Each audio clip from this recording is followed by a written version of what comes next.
بسم اللہ الرحمن الرحیم۔ السلام علیکم ورحمۃ اللہ وبرکاتہ۔ مائی ڈیئر برادرز اینڈ سسٹرز، آج ہم جس ٹاپک کے بارے میں بات کریں گے وہ ہے حب الدنیا۔ نبی کریم صلی اللہ علیہ وسلم کی ایک حدیث ہے کہ آپ نے صحابہ سے یہ بات ارشاد فرمائی کہ ایک وقت ایسا آئے گا کہ پوری دنیا کی قومیں تم پہ ایسے ٹوٹ پڑیں گی جیسے بھوکے دسترخوان پہ ٹوٹ پڑتے ہیں۔ تو صحابہ نے اس بات کے اوپر تشویش کا اظہار کرتے ہوئے کہا کہ یا رسول اللہ، کیا اس ٹائم پہ ہم تعداد میں اتنے تھوڑے ہوں گے کہ غیر مسلم ہم پہ ٹوٹ پڑیں گے؟ تو آپ نے فرمایا کہ نہیں، تعداد میں تو بہت زیادہ ہوگی، لیکن تمہارے دلوں کے اندر ایک بیماری پیدا ہو جائے گی جس کا نام وہن ہے۔ تو صحابہ نے فرمایا یا رسول اللہ، یہ وہن کیا ہوتا ہے؟ آپ نے فرمایا حب الدنیا و کراہیت الموت، یعنی دنیا کی محبت تمہارے دلوں میں بھر جائے گی اور تمہیں موت کا خوف لگ جائے گا۔ My dear brothers and sisters, اس پوری سیریز میں ہم کوشش یہ کر رہے ہیں کہ اپنے دلوں کے اندر کی بیماریوں کو صاف کیا جائے۔ ان میں سے ایک بہت بڑی بیماری یہ ہے کہ انسان دنیا کی محبت میں ڈوب جائے، اپنے رب کو بھول جائے۔ سیدنا علی بن ابی طالب رضی اللہ عنہ یہ بات ارشاد فرمایا کرتے تھے کہ دنیا ایک سانپ کی مانند ہے، یعنی دیکھنے میں بہت خوبصورت ہے، ٹچ کرنے میں بڑی سافٹ ہے، لیکن اگر تم اس کو اپنے ساتھ لپیٹ لو تو یہ تمہیں ہلاک کر سکتی ہے۔ تو دنیا سے دور دور سے محبت کرنا تو ٹھیک ہے، لیکن جب انسان دنیا کی محبت میں ڈوب جاتا ہے تب وہ نہ ادھر کا رہتا ہے نہ ادھر کا رہتا ہے۔ تو اسی لیے دنیا کو اتنا ہی استعمال کرنا چاہیے جتنا کہ انسان کی نیڈ ہو، اس سے زیادہ نہیں۔ نبی کریم صلی اللہ علیہ وسلم کی ایک حدیث ہے، حدیث قدسی، جس میں یہ بات ارشاد فرمائی گئی کہ اللہ کے نزدیک اس دنیا کی حیثیت جو ہے وہ ایک مچھر کے پر کے برابر بھی نہیں ہے۔ ایک اور روایت میں نبی کریم صلی اللہ علیہ وسلم ایک دفعہ کہیں سے گزر رہے تھے تو آپ نے وہاں پہ ایک مری ہوئی بکری کو دیکھا۔ اب وہ بکری مری ہوئی ہے اور مری بھی کسی بیماری کی وجہ سے۔ تو آپ نے صحابہ سے پوچھا کہ تم میں سے کون اس کو خریدنا پسند کرے گا؟ صحابہ نے فرمایا یا رسول اللہ، یہ تو اگر زندہ بھی ہوتی تو ہم اس کو خریدتے نا، کیونکہ یہ تو کسی شدید بیماری سے مری ہے۔ تو آپ نے فرمایا کہ اللہ کے نزدیک اس دنیا کی ویلیو جو ہے وہ اس مری ہوئی بکری سے بھی کم ہے۔ اور سوچئے یہی وہ دنیا ہے جس کے پیچھے ہم بھاگ رہے ہیں، دوڑ رہے ہیں۔ اس کی مثال کچھ یوں ہے کہ اگر ایک شخص جو ہے وہ کسی ٹوٹے پھوٹے مکان میں رہتا ہو اور اس کو بیچارہ پنجرے میں بند ہو اس مکان میں، اور اس کو باہر نکلنے کی اجازت بھی نہ ہو، اور بس دن میں ایک دفعہ کوئی شخص اس کو ایک ہڈی ڈال کے آ جائے کرے، اور وہ اس ہڈی کو جب دیکھے تو اس کو کھانا شروع کر دے اور کہ واہ واہ مجھے تو دنیا کی ہر چیز مل گئی۔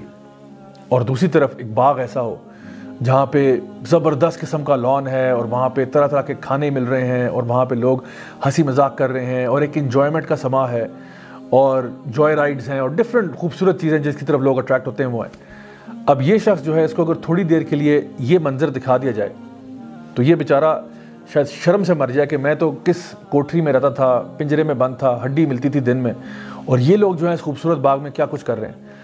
تو یقین جانیے کہ جو اللہ تعالیٰ ہمیں چیز دینا چاہ رہے ہیں آخرت میں وہ بہت خوبصورت ہے، لیکن ہم لوگ اسی ہڈی کو لے کے بیٹھے ہوئے ہیں کہ ہمیں دنیا مل گئی تو سب کچھ مل گیا۔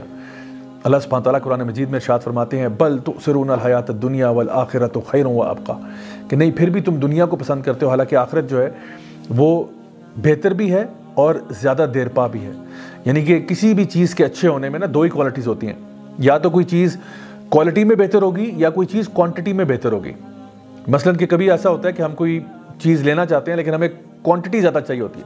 فار ایگزامپل آپ کسی سموسے کی دکان پہ جاتے ہیں، وہاں پہ 100 روپے کے 10 سموسے دے رہا ہے وہ، تو آپ کہتے ہو چلو بھائی آج میرا ذرا زیادہ لوگوں کو کھلانے کا موڈ بھی ہو رہا ہے تو چلو 10 روپے والے سموسے لے لیتے ہیں اور 200 کے 500 کے سموسے لے کے لوگوں میں بانٹ دیتے ہیں۔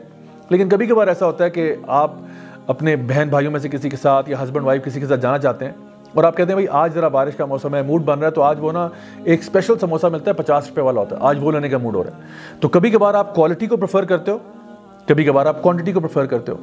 ایدر وے دونوں لحاظ سے آخرت دنیا سے بہتر ہے۔ آخرت جنت میں جو گھر آپ کا ہوگا وہ دنیا کے گھر سے کوالٹی میں بھی کروڑوں اربوں خربوں گنا بہتر ہے، اور وہاں پہ لوگ ہمیشہ کے لیے رہیں گے، خالدین فیہا ابدا۔ تو پھر بھی انسان آخرت کو لات مار کے دنیا کے پیچھے بھاگنا شروع کر دے تو کتنے افسوس کی بات ہے۔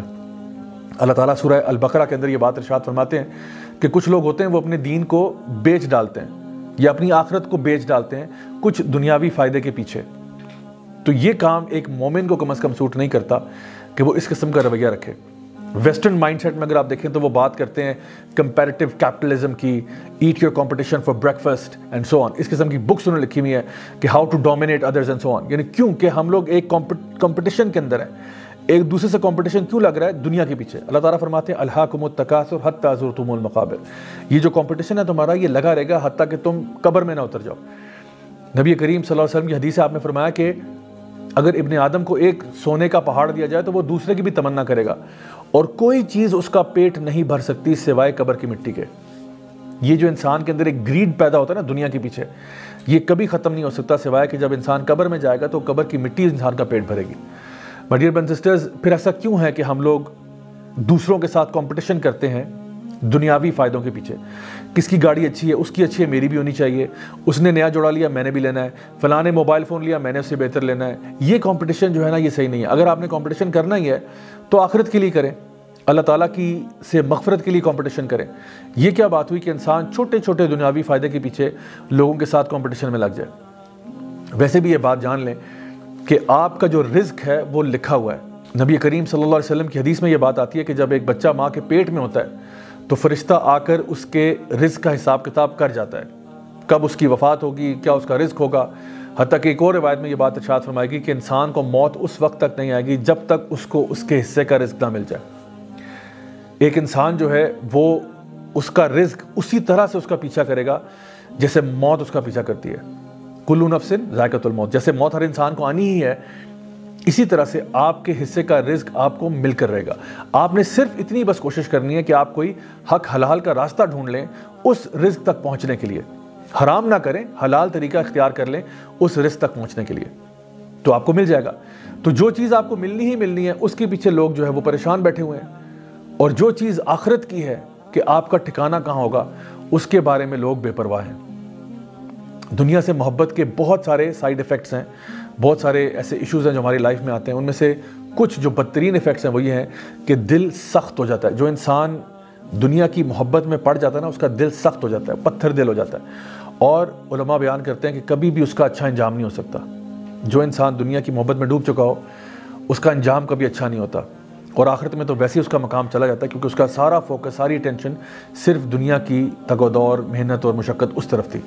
تو ہم لوگ اللہ تعالیٰ سے دعا کرتے ہیں ربنا آتنا فی الدنیا حسنہ وفی الآخرۃ حسنہ وقنا عذاب النار، کہ یا اللہ ہمیں دنیا میں خیر عطا فرما۔ ہم مسلمان ہوتے ہوئے یہ نہیں کہتے کہ اللہ ہمیں دنیا ہم سے چھین لے یا ہمیں دنیا میں برباد کر دے اور بس آخرت دے دے، نہیں، ہم کہتے ہیں ربنا آتنا فی الدنیا، یا اللہ ہمیں دنیا میں بھی خیر چاہیے اور آخرت میں بھی خیر چاہیے، اور ہمیں جہنم کے عذاب سے بچا لے۔ تو مائی ڈیئر برادرز اینڈ سسٹرز، اصل چیز مانگنے والی وہ ہے ہی ہے۔ قرآن مجید کی دعائیں کتنی کمپریہنسو ہیں، اور کبھی آپ اس پہ غور کریں تو ہم یہ چاہتے ہیں کہ اللہ ہماری دنیا خیر سے گزرے، ہم لوگ جو ہماری نیڈ کی چیزیں ہمیں مل جائیں، اور سب سے بہتر بات یہ کہ ہماری آخرت سنور جائے۔ آخر میں آپ کو یہ بات بتاتا چلوں کہ ہمارے علماء یہ بات کہا کرتے تھے کہ دنیا کے لیے اتنی ہی محنت کرو جتنا وقت تم نے دنیا میں گزارنا ہے، اور آخرت کے لیے اتنی ہی محنت کرو جتنا وقت تم نے آخرت میں گزارنا ہے۔ تو دنیا میں میکسیمم ہو بھی گیا تو 100 سال تک آپ زندہ رہ جائیں گے، لیکن آخرت تو ہمیشہ ہمیشہ کے لیے۔ ذرا سوچئے گا اس کے بارے میں۔ انٹل نیکسٹ ٹائم، دس از می راجہ ضیاء الحق سائننگ آف، والسلام علیکم ورحمۃ اللہ وبرکاتہ۔